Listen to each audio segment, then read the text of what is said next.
नमस्कार मंडळी. सनातन संस्कृतीमध्ये सर्व देवांचा निवास पिंपळाच्या झाडात असल्याचे सांगितले जाते. सर्व देवांचे स्थान पिंपळ या वृक्षात आहे. पद्मपुराणात असे सांगितले आहे की सकाळी 4 वाजल्यापासून सकाळी 7 वाजेपर्यंत पिंपळ वृक्षात ब्रह्मदेव असतात.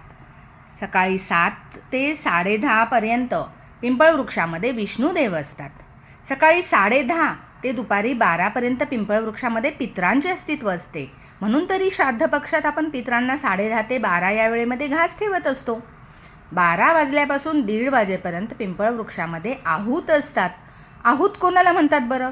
तर जे गर्भातच मरण पावलेत किंवा जे कुमारावस्थेत मरण पावलेत किंवा ज्यांचे लग्न होण्याआधीच जे वारलेत मरण पावलेत अशांना आहूत म्हणतात.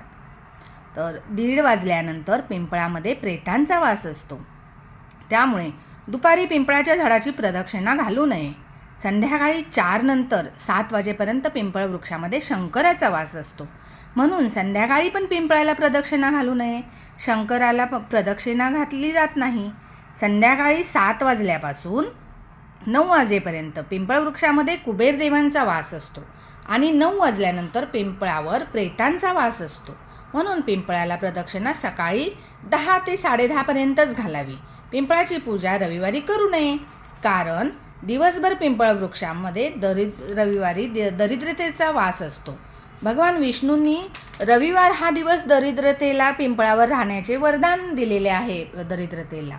म्हणून घराच्या भिंतीवर घरामध्ये कुठे आसपास जर पिंपळ वृक्ष उगवला असेल तर रविवारी तो वृक्ष काढून टाकावा.